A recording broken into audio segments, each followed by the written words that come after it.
નમસ્તે વિદ્યાર્થી મિત્રો.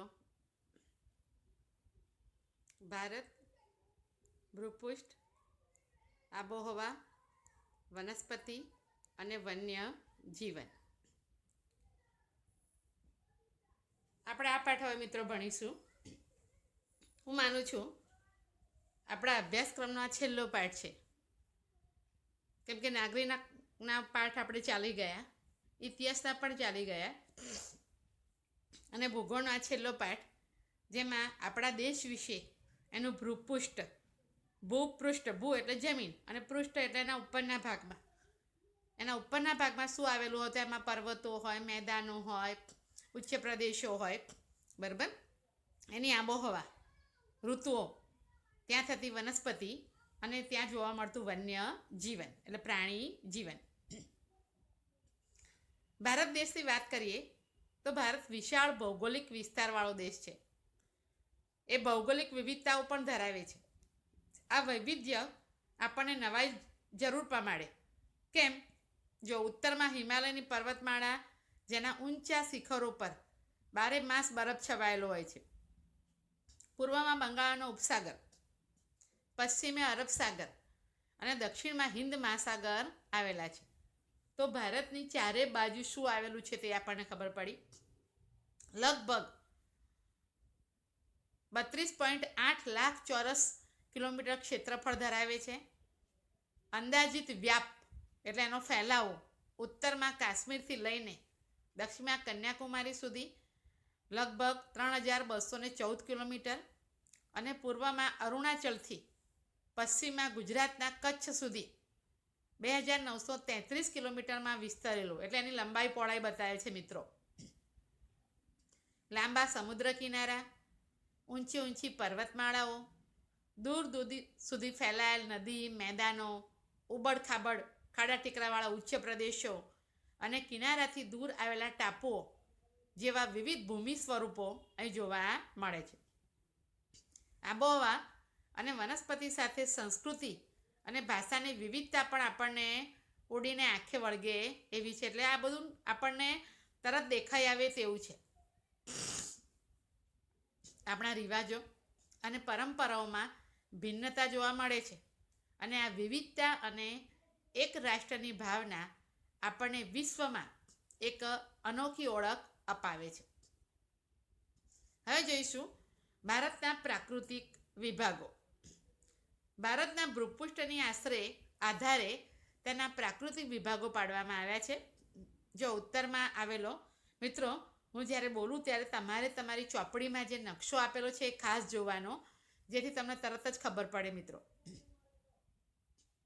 ઉત્તરમાં આવેલો મહદઅંશે હિમાલય એ સીમા રક્ષક, આપણા સીમાની રક્ષા કરવાનું કામ કરે છે. તેની ઉત્તર દક્ષિણ ફેલાયેલી સમાંતર પર્વતમાળાને 3 ભાગમાં વહેંચવામાં આવે છે. તેની છેક ઉત્તરમાં મહાહિમાલય કે હિમાદ્રી પર્વતમાળામાં વિશ્વનું સૌથી ઊંચું શિખર માઉન્ટ એવરેસ્ટ આવેલું છે. ત્યારબાદ તેની દક્ષિણે મધ્ય હિમાલય કે હિમાચલ નામથી ઓળખાતી પર્વતમાળા આવેલી છે, જ્યાં દર્શનીય સ્થળો એટલે જોવાલાયક સ્થળોની યાત્રાધામો આવેલા છે. તેની દક્ષિણે શિવાલિક કે લઘુ હિમાલય નામે ઓળખાતી પર્વતમાળા આવેલી છે. તમે જોતા જજો મિત્રો તમારા નકશામાં, બરાબર. હિમાલયની દક્ષિણે ગંગા, સતલજ, યમુના, બ્રહ્મપુત્ર અને તેની શાખા નદીઓ એટલે એ જ નદીમાંથી નીકળતી હોય એવી નદીઓના ઠાલવેલા કાંપથી બનાવેલ વિશાળ મેદાન આવેલું છે. આ નદીઓથી બનેલા મેદાન સમતલ અને ખેતી માટે ફળદ્રુપ ઉપજાઉ જમીન ધરાવે છે. ત્યાં વધુ ખેત ઉત્પાદન થતું હોવાથી મેદાનોમાં ગીચ વસ્તી જોવા મળે છે. આમાં મેદાનોમાં બધી સુવિધાઓ મળે મિત્રો, એટલે ત્યાં વસ્તીનું પ્રમાણ વધારે હોય છે. ભારતના પશ્ચિમ ભાગમાં ભારતીય મહામરુસ્થળ આવેલું છે, ગુજરાતની ઉપર મિત્રો. ત્યાં ગરમી વધારે તથા વરસાદનું પ્રમાણ નહિવત હોય છે. ક્યારેક તો સળંગ 3-4 વર્ષ સુધી વરસાદ પડતો જ નથી. આ ક્ષેત્રમાં વનસ્પતિનું પ્રમાણ બહુ જ ઓછું જોવા મળે છે. એ પછી ઉત્તરના મેદાનની દક્ષિણે ઊંધા ત્રિકોણાકારે દખ્ખણનો ઉચ્ચ પ્રદેશ આવેલો છે. તેનું ભ્રુપુટ સમતલ નથી. તેના કેટલાક ભાગો ઊંચા તો કેટલાક ઓછી ઊંચાઈ ધરાવે છે. અહીં ઘણી પર્વતમાળાઓ અને પહાડી વિસ્તારો આવેલા છે, જેમાં દુનિયાની સૌથી પ્રાચીન પર્વતમાળા અરવલ્લી, જે આ ક્ષેત્રની ઉત્તમ પશ્ચિમે આવેલી છે, તેનો દક્ષિણ પૂર્વમાં વિંધ્યાચલ અને સાતપુડાની પર્વતમાળાઓ આવેલી છે. પૂર્વથી પશ્ચિમ તરફ વહીને અરબ સાગરને મળતી નર્મદા અને તાપી, વિંધ્યાચલ અને સાતપુડાની પર્વત શ્રેણીમાંથી નીકળે છે. દક્ષિણના ઉચ્ચ પ્રદેશની પૂર્વ દિશામાં પૂર્વ ઘાટ અને પશ્ચિમ દિશામાં પશ્ચિમ ઘાટ આવેલો છે, જે પૈકી પશ્ચિમ ઘાટ સળંગ જ્યારે પૂર્વ ઘાટ તૂટક છે. આ ઉચ્ચ પ્રદેશો જ્વાળામુખીથી બનેલા હોવાથી તે ક્ષેત્રોમાં ખનિજો પુષ્કળ પ્રમાણમાં જોવા મળે છે. મિત્રો જુઓ, હવે ભારતનો નકશો આપેલો છે. અહીંયા આપણી મર્યાદા છે કે આપણે આખો નકશો એકસાથે બતાવી શકીશું નહીં. તમે તમારી ચોપડીનો સહારો લેજો મિત્રો. બરાબર, આ ભારતનું ભૂપૃષ્ઠ આપેલું છે, જેને આપણે પ્રાકૃતિક નકશો કહી શકીએ. જો ઉત્તરથી શરૂ કરી હવે મધ્ય ભારત આવશે, એ પછી દક્ષિણ ભારત. બરાબર, તમે તમારી સામે ચોપડી હોય તો તમે બરાબર જોઈ શકો છો. પૂર્વ ઘાટની પૂર્વમાં અને પશ્ચિમ ઘાટની પશ્ચિમે કિનારાના મેદાન આવેલા છે. આ મેદાનોમાં પૂર્વ કિનારાના મેદાનની તુલનામાં પશ્ચિમ કિનારાનું મેદાન કેવું છે? સાંકડું છે. ગોદાવરી, મહાનદી, નીચે જુઓ મિત્રો નદીઓ છે આ બધી, કાવેરી અને કૃષ્ણા પૂર્વ તરફ વહીને ફળદ્રુપ મુક્ત ત્રિકોણ પ્રદેશ બનાવી બંગાળના ઉપસાગરને મળે છે. બ્રહ્મપુત્ર અને ગંગા નદીએ બંગાળના ઉપસાગરમાં સુંદરવન નામના વિશાળ મુક્ત ત્રિકોણ પ્રદેશની રચના કરી છે. ભારતમાં 2 ટાપુ સમૂહ આવેલા છે. બંગાળના ઉપસાગરમાં દક્ષિણ પૂર્વે આવેલા આંદોમાન નિકોબાર તથા અરબ સાગરમાં કેરળના કિનારાથી પશ્ચિમે પરવાળાથી બનેલા લક્ષદ્વીપ ટાપુઓ છે.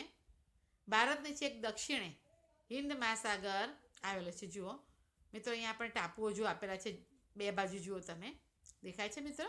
હા, બરાબર, ઓકે. અહીંયા ભારતના રેખાંકિત નકશામાં આ જે બાબતો આપેલી છે આપણે પૂરવાની છે, જે તમે નકશા દ્વારા પૂરી શકો છો.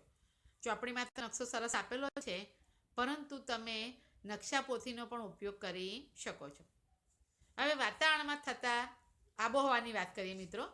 વાતાવરણમાં થતા રોજિંદા ફેરફારને હવામાન કહે છે, અને કોઈપણ સ્થળના હવામાનમાં તત્વોને આધારે 30 વર્ષની સરેરાશ પરિસ્થિતિને આબોહવા કહે. જો હવામાન ટૂંકા ગાળાની પરિસ્થિતિ, મિત્રો યાદ રાખજો, બરાબર. તમે અનુભવ્યું હશે કે ક્યારેક ગરમીનું પ્રમાણ વધે તો ક્યારેક ઠંડીનું, તો વળી ક્યારેક આકાશ વાદળછાયું બની જાય અને સૂર્ય વાદળો પાછળ ઢંકાઈ જાય. પવન વગેરેની વિગતો આપણે રેડિયો કે ટીવી દ્વારા જાણી શકીએ છીએ. તો ભારતમાં નીચે પ્રમાણેની ઋતુ આપણે અનુભવીએ છીએ. એમાં જો શિયાળો, એનો સમય પણ આપણને આપેલો છે મિત્રો, ડિસેમ્બરથી ફેબ્રુઆરી, જે ઠંડી ઋતુ કહેવાય, બરાબર. ઉનાળો માર્ચથી મે, જે ગરમ ઋતુ છે. ચોમાસું જૂનથી સપ્ટેમ્બર, જે વર્ષા ઋતુ તરીકે ઓળખીએ છીએ. પાછા ફરતા મોસમી પવનોની ઋતુ, જે ઓક્ટોબરથી નવેમ્બર, જેને શરદ ઋતુ અથવા તો નિવર્તન ઋતુ પણ કહેવામાં આવે છે. બરાબર. હવે મિત્રો એક પછી એક ઋતુ વિશે આપણે ભણીશું. પહેલું છે શિયાળો. શિયાળો ઠંડીની ઋતુ. સૂર્યના કિરણો ત્રાંસા પડે, ક્યારેક હિમવર્ષા પણ થાય. ઉત્તરના મેદાનમાં અને હિમાલયના પર્વતીય પ્રદેશોમાં તાપમાન ખૂબ નીચું જાય, એને કારણે ગુજરાતના ઉત્તર ભાગમાં આવેલા વિસ્તારોમાં રાજ્યના બીજા વિસ્તારો કરતાં ઠંડી વધુ પડે. આ ઋતુમાં દિવસો કેવા હોય? ટૂંકા હોય છે. એ પછી ઉનાળો મિત્રો. ઉનાળો તાપની ઋતુ, અકળાવનારી ગરમીની ઋતુ. આ દિવસોમાં સૂર્યના કિરણો લગભગ સીધા પડે, એટલે તાપમાન ઊંચું હોય. જોકે સમુદ્ર કિનારાના પ્રદેશોમાં ગરમીનું પ્રમાણ દેશના ખંડીય ભાગો કરતાં, એટલે અંદરના ભાગો કરતાં ઓછું રહે છે. બપોરે ગરમ સૂકા પવનો ફૂંકાય, જેને લૂ કહેવાય. આ ઋતુ દરમિયાન ગુજરાતના ઉત્તર ભાગ અને રાજસ્થાનના પશ્ચિમ ભાગમાં બહુ ગરમી અનુભવાય છે. આ ઋતુમાં દિવસો શિયાળાની તુલનામાં લાંબા હોય છે. ચોમાસું મોન્સૂન. ચોમાસું વરસાદની ઋતુ. દક્ષિણ પશ્ચિમ એટલે કે નૈઋત્ય દિશામાંથી આવતા પવનો સમુદ્ર પરથી ફૂંકાતા હોવાથી તે ભેજવાળા હોય છે. આ પવનો વરસાદ લાવે છે. આ પવનોનો એક ફાંટો અરબ સાગર પરથી આગળ વધી કેરળ, મહારાષ્ટ્ર, ગુજરાત અને મધ્ય ભારત સુધી પહોંચે છે. જ્યારે બીજો ફાંટો બંગાળના ઉપસાગર, અંદમાન દ્વીપ સમૂહો, પૂર્વ ભારત થઈ ગંગાના મેદાનમાં આગળ વધે છે. આ બંને ફાંટા આગળ જતાં એકબીજાને મળીને પશ્ચિમ ઉત્તર પ્રદેશ, હરિયાણા, પંજાબ અને પૂર્વ રાજસ્થાન સુધી પહોંચીને વરસાદ આપે છે. વરસાદના આગમનથી સ્વાભાવિક છે ખેડૂત વર્ગ ખેતીકામમાં પ્રવૃત્ત થઈ જાય, કેમ કે આપણો દેશ ખેતી પ્રધાન મોટે ભાગે વરસાદ પર આધાર રાખે છે. આ પવનોના માર્ગમાં પર્વતો આવે ત્યારે ત્યાં વધારે વરસાદ પડે છે. ગુજરાતમાં વરસાદની શરૂઆત જૂન મહિનાના બીજા કે ત્રીજા સપ્તાહથી શરૂ થઈ જુલાઈના પહેલા સપ્તાહ સુધીમાં તો આખા ગુજરાતમાં વર્ષા ઋતુનું આગમન થઈ જાય છે. ગુજરાતમાં આ પવનોના માર્ગમાં મોટા પર્વતો ન હોવાથી વરસાદનું પ્રમાણ ઓછું હોય છે.